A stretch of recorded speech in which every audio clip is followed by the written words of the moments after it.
My name is Isabel Torres, and I am Professor of Spanish Golden Age Literature at Queen's University Belfast and a Fellow of the British Academy. Today, I want to talk to you about Miguel de Cervantes' novel, Don Quixote de la Mancha.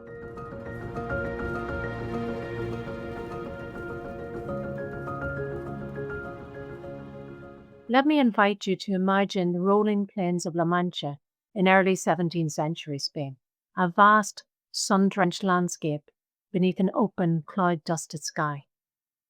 Dusty roads link sleepy villages of whitewashed houses. Windmills stand like silent sentinels.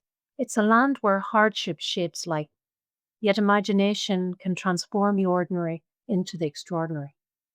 Here, Alonso Quijano, an aging nobleman, escapes his sterile existence through chivalric romances, until obsession tips into madness. He reinvents himself as Don Quixote de la Mancha, self-declared knight-errant. Clad in rusted armour and astride his weary steed Rocinante, he sets out to revive a world of noble quests and damsels in distress, though long vanished. With his loyal yet sceptical squire Sancho Panza, he embarks on misadventures, transforming windmills into giants, inns into castles, flocks into armies, and the peasant girl Alonso Lorenzo into the incomparable Dulcinea. For Don Quixote sees the world through the vivid hues of imagination, while Sancho, half believing, half doubting, navigates the chaos. This is a story of Don Quixote, Cervantes' groundbreaking novel published in two parts, 1605 and 1615. And it is, as he intended, a comic work.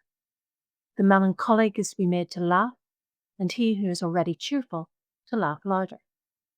Yet beneath its humour lies a profoundly human meditation on dreams, disillusionment, and the blurred line between illusion and reality, the beauty and tragedy of believing in something greater than the world allows. Don Quixote's fantasy collapses, but the tale endures, less timeless than always differently meaningful at different times. Early readers embraced its satire. Romantics saw a tragic idealist. Nabokov highlighted the novel's cruelty. And more recently, critics have focused on its metafictional complexity and polyphonic voices, and its entanglement in Spain's colonial and racial histories. Whether Cervantes critiques or participates in imperial ideologies remains contested, fittingly so for a novel that resists easy answers. But that Don Quixote is, in Harold Bloom's words, the central book of Western literature is rarely disputed. Its legacy runs deep: quixotic ideals, windmill tilt and futility, and literary echoes from Prince Miskin to Emma Bovary. The novel echoes through works across media: Richard Strauss's 1897 tone poem, the Broadway musical Man of La Mancha from 1965, or Gilliam's metafictional cinematic odyssey from 2018, The Man Who Killed Don Quixote. In Madrid, Cervantes is more than an author. He is part of the city's soul. In April 2014, experts searched for his remains at the convent of the Bear Creek Trinitarians, widely described as a second rescue, echoing his release from captivity in Algiers in 1580. The most iconic tribute, though, stands in the Plaza de España, the Monumento a Cervantes, where the writer gazes toward bronze statues of his knight and squire, and Pablo Picasso's 1955 sketch captures their essence. Quixote, the gaunt dreamer; Sancho, the grounded realist. I've been exploring how lyric isn't just a genre or mode, but something more radical, a way of being within literature, a texture, a provocative presence, one that often lives inside other forms. This becomes especially vivid when we think of lyric temporally, its shifting, layered sense of time, and becomes especially compelling in the creative practices of imperial Spain. In Cervantes' novel, the ancient root of poetry, Poiesis, or the act of figuring forth, comes alive in Don Quixote's creative madness. This is where philosophy meets poetics. Think of Paul Ricoeur, who saw language as a dimension of the imagination, or Heidegger, who reimagined poiesis as possibility, an art in which absence, the past, makes presencing possible. These ideas, I believe, are key to understanding lyric's force in early modern Spain and how it pulses through Don Quixote. Now, the novel is often praised for blending and reinventing genre, epic, romance, chivalric, picaresque. Bakhtin famously called this the novelization of old forms. But what of its lyric dimensions? They've been largely overlooked, I think. In his Viaje del Parnaso, Cervantes writes that heaven denied him the gift of poetry. It's wry, self-aware, and highly revealing. Many have tried to reclaim him as a poet, but these efforts haven't quite stuck. Perhaps the question needs reframing. Rather than proving Cervantes a poet through re-evaluating his early verse, his poetic intertext, or citing the 47 intercalated poems in Don Quixote, we might ask what his IRA tells us. As the poet Luis Alberto de Cuenca remarked, Don Quixote revealed Cervantes to be a poeta admirable, or admirable poet, even though he didn't write it in verse.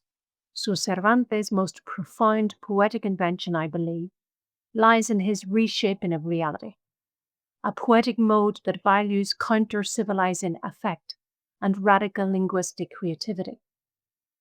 What emerges is a pre-Platonic poiesis, where metaphor becomes the original act of non-mimetic signification. This uncompromising metaphorical engagement allows Don Quixote to transcend the spatial and temporal limits that bind Alonso Quijano, enabling him not just to become, but to know who he is. Edward Said's shift from origins to beginnings is helpful here, pointing to both the agency of human will and the desire to create meaning. But this very assertion of subjectivity also reveals the fragility of the quixotic quest, always in tension with systems of power. As Bloom reminds us, it is an erotic quest, where even the eros is literary. As in Petrarchan poetry, desire catalyzes both speech and knowledge. Madness becomes the creative break from silence and from lived reality. And from this beginning, Don Quixote invents what is lived, based on what is poeticized. Paradoxically, although this experience of language reaches back beyond the mnemotechnics of classical invencio, Dulcinea, his supreme fiction, is formed more from the Petrarchan tradition. But Dulcinea is less character than metaphor, and might more appropriately replace windmills in Bliss Perry's definition of the lyric poet. As Perry says, the lyricist cannot help transforming the actual world into his own world, like Don Quixote with his windmills. His imagination fastens upon a single trait or aspect of reality, and the resultant metaphor seems truer than any logic. Dulcinea is that resultant metaphor, and her eventual disintegration is the death of the lyric subject. Don Quixote's belief and loss of faith in her is what ultimately leads him to the grave. Though central to the novel's metatextual layering, she shouldn't be read as a self-conscious agent, but as a projection of Don Quixote's idealized self. Ella pelea en mí y vence en mí, y yo vivo y respiro en ella y tengo vida y ser. And I live and breathe in her and have life and being. Dulcinea, like Dante's Beatrice and Petrarch's Laura, is a lyric fantasy, not named by chance. All three stand primarily as mental essences, but serve very distinct functions. Beatrice, at once beauty and beatitude, saturates Dante's poetry with a guarantee of significance, a metaphor made meaningful by her historical referent. Petrarch's Laura, however, embodying the ambiguity of Rome as eternal city and actual ruin, is a much less transcendent, reliable referent, more polysemic and plural, indicative both of a shifting worldview and Petrarch's lack of trust in the tethering of the real to the ideal. Don Quixote's Dulcinea del Toboso is, as Alcalá Galán reminds us, a more protean entity, collectively and collaboratively constituted in and through the mostly parodic mediation of other voices.